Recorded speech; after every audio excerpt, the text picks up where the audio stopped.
لا كنوتي نجيل أبو أجرنا قرد وي آيفون وي آيفون مهركك يا سيري كان أفو كنو دفع ترك راسيراني جراني بالبلا كان جتون كاميرا إسا غدا HD دان كورا 4K جاتم أنجا جاتم ورا لا بلا أداء كبا شير لايك مم إمو فيديو كل لايك كم كل يوم كبانة حملين كيرا كيسة شباب ون هجت كيسة ون حملين كيسة شباب سا فيوري قدس بكرمو ميلين جاتا مان ناقودا ون إسني دامت بتكتي يوجراتمو وروني جالتن ون حملين كيا يوتيوب رتي فيو نساو ديكاتو يجر لايك ناقودا فيديو كان هادران سنين جرا لايك ناقودا تي حالا والله أبليان كيا كبجمو في جالتمو akkam naga jirtu isin jecha guyyaa hadhaa hiriyaan kiyya ka waliin guddadhee ka waliin ture jechuudha iPhone Pro Max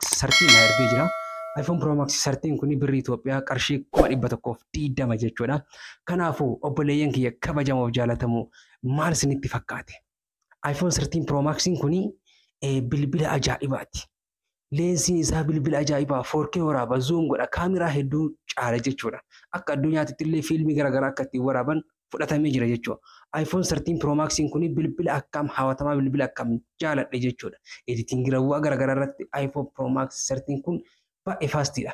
Hiriyaan kee tokko bitee naa fidee jira naa ergee jira jechuudha. Guyyaa hadhaa kana wajjumaan laallaa viidiyoo kana waan jiru hundaa walumaan agarraa iPhone 13 Pro Max kun waan akkamiitiidha isinis du'aa naa godhaa. Wanni isin dhaamadhu takkatti yoo jiraatte immoo warroonni jaalattan wanni hamilee kiyya YouTube irratti view isaa odiqqaatu jechuudha. Like naa godhaa viidiyoo kana. Hadaraan isin jedhaa like naa godhaati nama hedduu bira naqa qabsiisa. Abdii waan isin hojjechuu qabullee comment jala naa barreessaa. Waan akkamaa hojjedhu maal qabadhee isin haadhuuf. Kanaaf iPhone 13 Pro Max kana wajjin laallaa piraankilee garaagaraa waan isin bohaarsu waan garaagaraa karaarra hojjechuu deemaa jira jechuudha. Comment jala naa barreessaa yaada keessan fudhadhee hojjedhee isinii dhufa jechuudha. Warri gara WhatsAppiitiin illee dhuftanii yaada naa kennuu dandeettan waan irratti isinii hojjedhu jechuudha. Mee iPhone 13 Pro Max kabajamoo jaalatamoo yeroo dheeraadhaaf bilbila Galaxy Android hojjetaa ture. iPhone 13 Pro Max kan amma YouTube irratti beeksifamaa ture. Yeroo dheeraaf hawwiin eeggataan ture. Haa galatoomanii hiriyaan kee kabajamaaf jaalatamaan kan waliin guddanne tokko iPhone 13 Pro Max naa ergee jira. Namni tokko immoo gurbaa waliin jiraannu Turk irraa dhaseenee jira. iPhone qabatee nu dhufa iPhone 13 Pro Max maal akka ta'e viidiyoo akkam akka waraabu quality isaa isin garsiisna jechuudha. Bilbila kana qabannee rafuun qabnu baay'ee waan bilbila kana waan jettu qabda. Ani wanta bilbila kana waan hin jedhu irratti bilbilli kun bilbila guddaadha. Guddicha. Bilbilli kun bilbila waan ajaa'ibaa dalaguu danda'u. Ati egaa bilbila kana qabattee booda uummata Oromootiif rafuun qabdu halkanii guyyaa hojjechuu cimtee laala.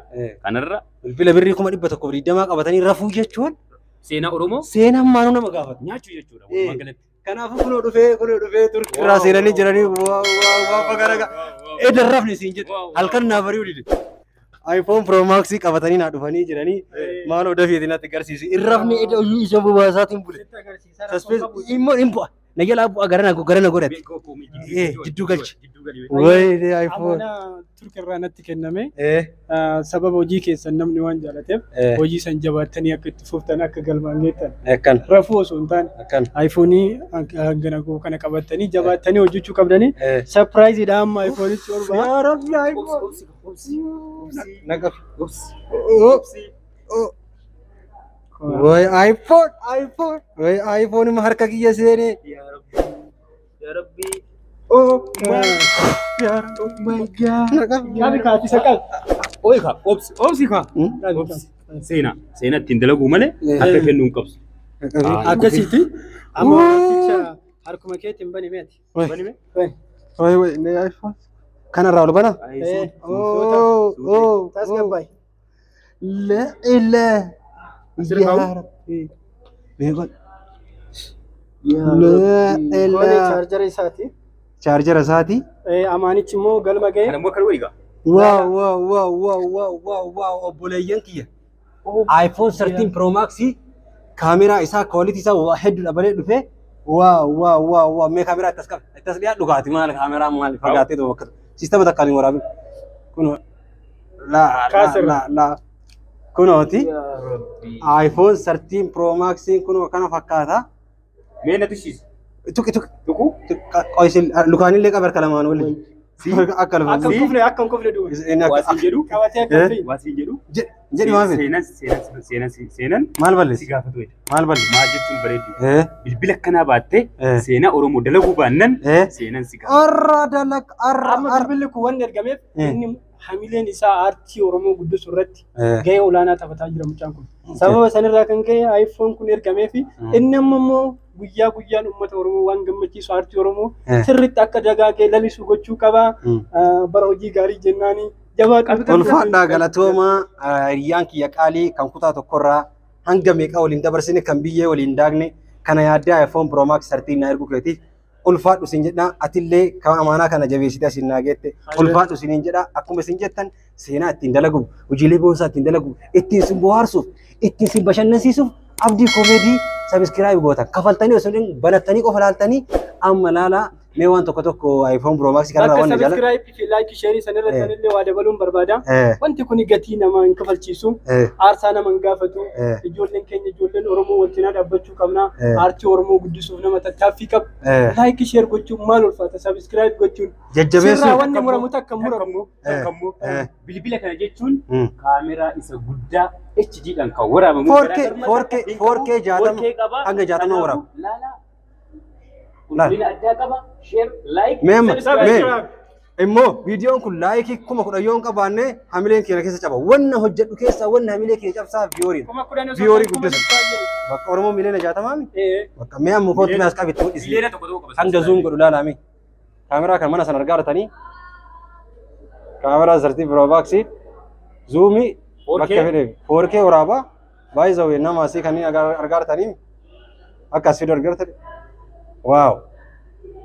Kana waa hedduu hojjannaa seenaa jajjabaa hojjannaa ilmaan Oromoo kabajamaa ulfaadhaa jiraadhaa horaa bulaa isiniin jennaa isin jaaladha. Subscribe, share, hin dagatina. Akkasuma ilmaan Oromooti yaa waan isinii hojjechuu naa hojjedhu jettan koomenti jalannaa kaa amma firaankilee garaagaraa irra deemne karaa irra deemne hojjechuu namoota garaagaraa intarvii godhuu wantoota kolfaa bohaarsaa yeroo baay'ee beektanii namoonni keenya wanta irra fokus godhanii jiran. Waan siyaasaa irratti waan garaagaraatiin sammuu isaanii adoojjanii jiran namoota kanneen bohaarsuuf karaa irra deemee isin kolfisiisuuf wantoota garaagaraa hojjechuuf ulaagaa guuttadhe kaameraallee qaba sababaan qabamu wanna sababa dhuun qabu jechuudha kaameraallee waan qabuuf ulaagaa hundaa waan guuttadhee jiruuf jechuudha amma hojii qofa wani naafu jechuudha ilmaan Oromoo akkasiin hojjedhu maan namni viidiyoo kan agarte tokko biran tarii laayikii masan itti muu biiratan laayikii san itti bona nama hunda bira naageet ani immoo adada viiyoorri jabaatee maallaqa argadhuun hojiilee bobboonsaa namoota garagaraa hirmaachisee isin bohaarsuu itti fufa jechuudha kanaafuu ilmaan Oromoo kiyya kanaan gargaaraa ulfaadhaa waraabulaa rabbisiin faana jira.